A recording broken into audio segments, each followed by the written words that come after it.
X is back after COVID put hoops on pause. So how did they look after the layoff? We'll ask Steve Wolf. Plus, this is a team that plays in all three phases of the game. I'm so happy and so proud of these guys.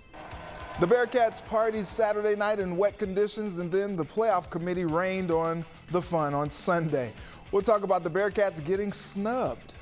And the Bengals will have a new starting quarterback for the third time this season, but will it matter Monday night against the Steelers? We'll ask Jay Morrison. From WCPO 9 Sports, this is Sports of All Sorts.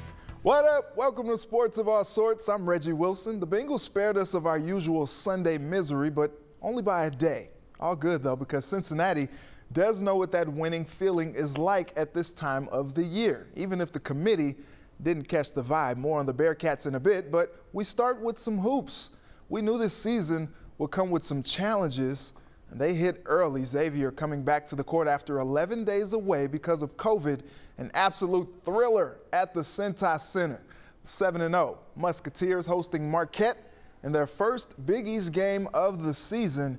X came out rusty and gets down by as much as 9, but Nate Johnson splashes them back into it. He scored 14. Then Paul Scruggs takes completely over. He decided to come back for his senior season, and he's been a difference maker so far. Check out the inside move, spin cycle for the bucket. He's got the range as well. A little later, lines up the triple, and that's smooth like butter.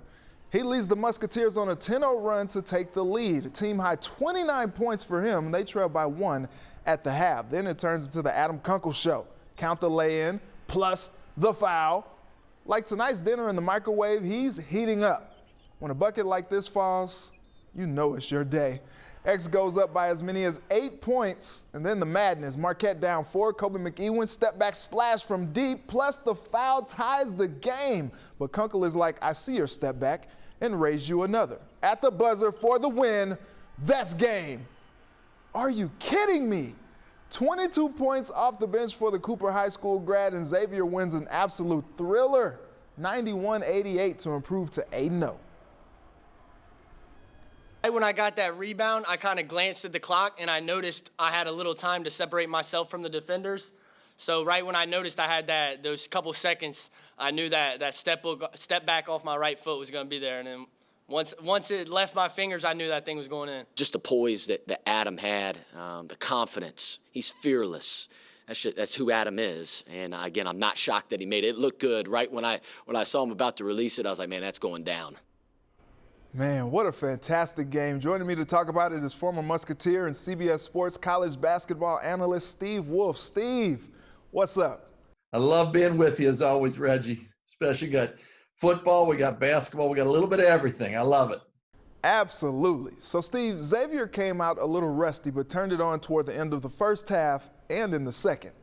Well, I think we've talked about this, Reg. I mean, many, many times about what Xavier needed last year and what they didn't get. And they have it this year. Paul Scruggs has been a leader, and you got to love the kid. I mean, he has the ball in his hands, and typically I'm not a guy that likes to see a guy dribble as much as he does, but he sets up his team. You know, he was scoring at a high clip, and then all of a sudden he just started dishing off to people. The reason why this team was able to get over that hump after the first half and knock some of that rust off, like you said when we talked earlier, is that the ball movement was really good. You got Scruggs going to the basket, but he can hit the three. They have guys that can shoot the three ball now. And they also have a nice inside game. Fremantle was non-existent the first half, and they were still only down by 1. So when you look at how they've been able to progress, it's because they have a pretty balanced offensive attack. And it starts with Paul Scruggs, and it doesn't hurt to have Adam Kunkel coming off the bench and firing up those jumpers. And that leads me to my next question. You mentioned Scruggs, but how good is it to have a guy like Adam Kunkel doing what he's doing? Well, what I see is that there is really not an ego on this team. And you look at the way Kunkel plays, he's not afraid to shoot.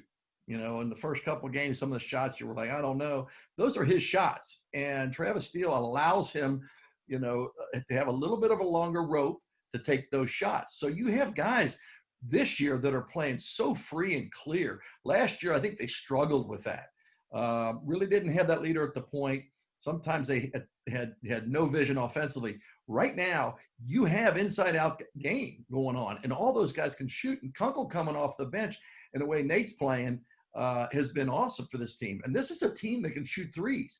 Last year, they were anemic from three. They could not hit a jumper when they needed one.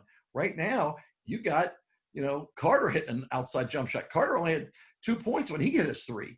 But at the end of the day, if you can compete with a team like Marquette that has 2 top 20 wins in your first Big East game with a lot of newcomers, and Fremantle is not your number 1 scorer or your number 2 scorer or your number 3 scorer, I think this team is well-rounded because I think Fremantle's first team all Big East selection, and he really didn't have a great game today. Steve, I want to ask you about Coach Steele. He's finally got some of his guys in place on the roster. What do you make of how he's pulling the strings? A couple of people talked to him about Coach Steele. Can he do it? I don't know. I'm not a guru. Mike Krzyzewski in his first 3 or 4 years, he had terrible years. And look how good he ended up turning out. Travis Steele lost the head coach, a couple assistants, 75% of their scoring leaders from the year before. Yes, they're going to struggle. They struggled mightily. They didn't have a leader. And I think what you're seeing now is the vision that Travis Steele and his coaching staff has had all along. And Travis is one of those guys, if you get to know him, he's very focused. He's not listening to what everybody else is saying. But I think it is funny from people that just watch the game and sit there and say, well, they're terrible, or they don't practice free throws, or they do this. You're rookies when you talk that way, because these guys are practicing all the time. It's trying to get in a flow. And right now, the chemistry that this team has, especially coming off that Oklahoma game and that layoff, I was pretty impressed today. All right, Steve, I appreciate your insight as always and look forward to seeing what X does the rest of the way. I'm looking forward to sitting next to you on the set instead of doing it long distance. Great seeing you, Reg. You too. So I want to hear from you. Will X make the NCAA tournament? If so, how far will they go? Tweet me at Reggie Wilson TV and make sure to use the hashtag SOAS. The Bearcats took care of business last night, and then the playoff committee, for better or for worse, did the same on Sunday. Coming up, we ask Mike Daniels about what UC accomplished and how this year's team compares to the one from 2009. A cold and wet Saturday night at Nippert provided quite the show in front of nearly 6,000 fans. UC and Tulsa had a knockdown, drag-out fight. Desmond Ritter and Alec Pierce hooked up early and often, making some big plays for an offense that showed a little bit of rust after a 28-day layoff. But at the end, it came down to a 34-yard field goal from Cole Smith, and he nails it as the time expires. UC wins 27-24 to capture the AAC championship and improve to 9-0 this season. These guys to be resilient. It wasn't the sharpest, it wasn't the cleanest. Those are some of the things you worry about on a layoff. But this team won't be denied. So the Bearcats don't make it into the playoff, but still end up in a New Year's Six Bowl. They'll play number 9 Georgia in the Chick-fil-A Peach Bowl on January 1st at 12:30 p.m. This will be quite the challenge because it's basically a home game for the Dogs. Well, the committee continues to show no love to the group of 5 schools, but the Bearcats still get a chance to show and prove that they belong. Joining me now is Princeton head coach and former UC football player Mike Daniels. Coach, how you doing? Doing wonderful. How you doing? I'm good. So what's your reaction to UC getting left out? You know what? At the end of the day, we saw it coming. The minute that UC dropped when they were idle and they kind of moved them back 2 weeks in a row. I think it's 2 or 3 weeks in a row, but they moved them down and they kind of set the stage for what it was. And it's been a battle that's UC's fought for a long time. I go back to the days in 2009 when we were close to having a chance to go play for a national championship. But at the end of the day, the system is I won't say rigged, but it's not as fluid as you would like it to be, and it is what it is. And I think the Coach Freeman, Coach Fickle, and that staff and the UC community understands what it is.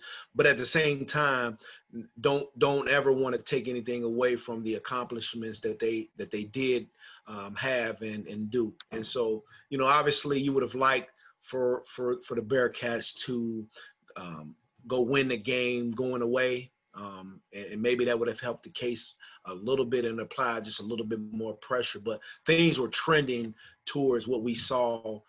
Coach, you dealt with this with your own program, but UC had 28 days in between football games and they came out a little rusty, a lot of penalties.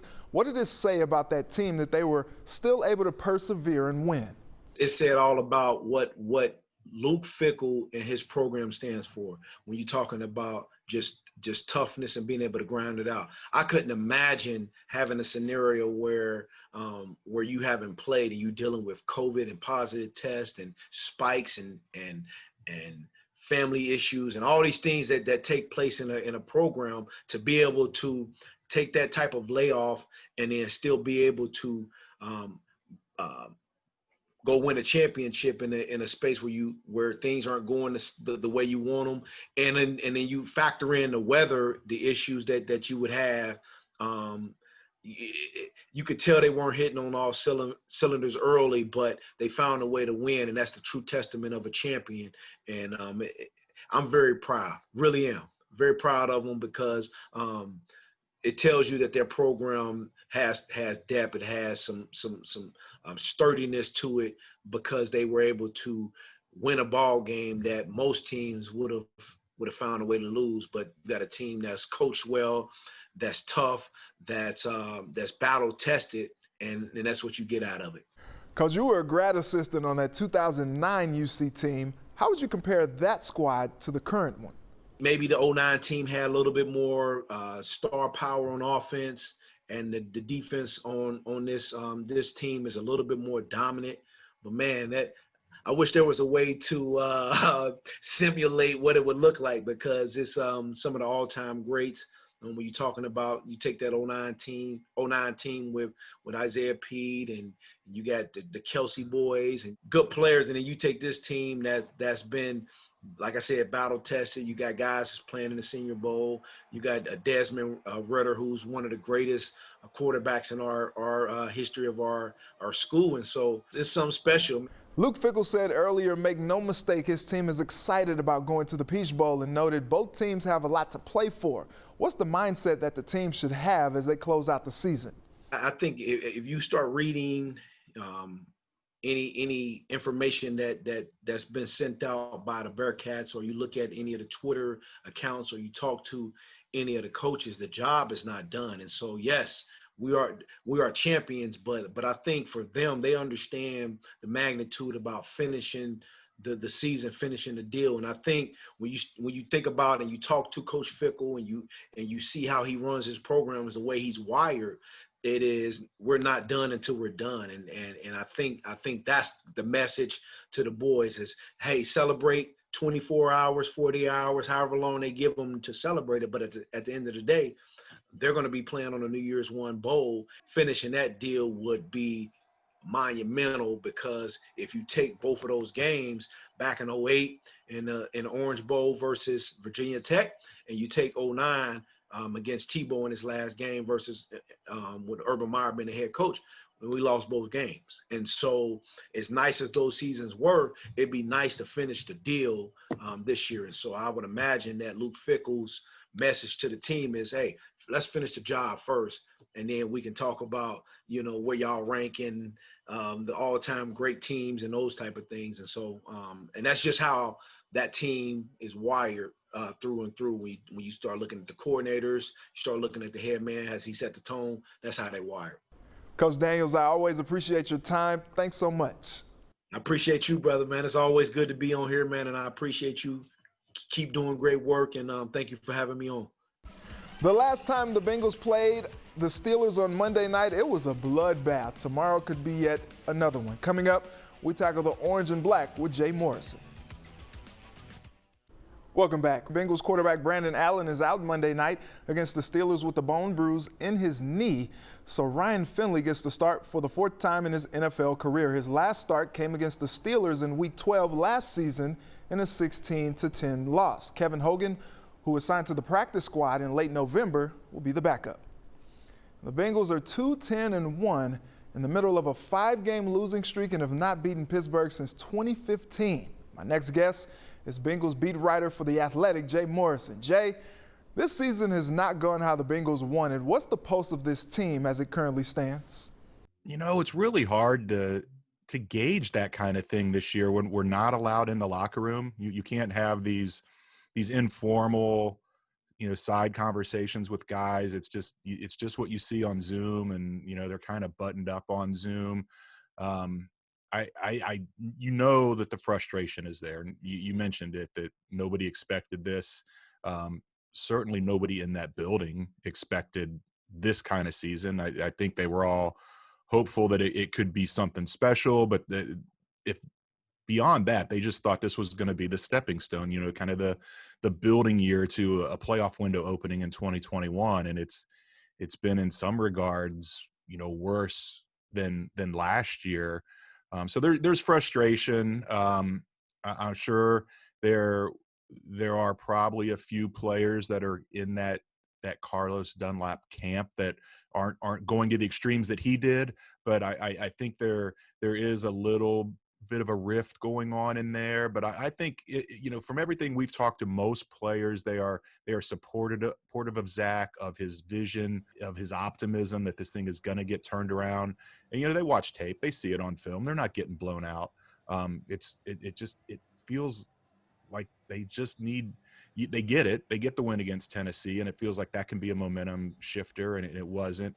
But it just feels like, they get a win or two and kind of get that learning to win thing down.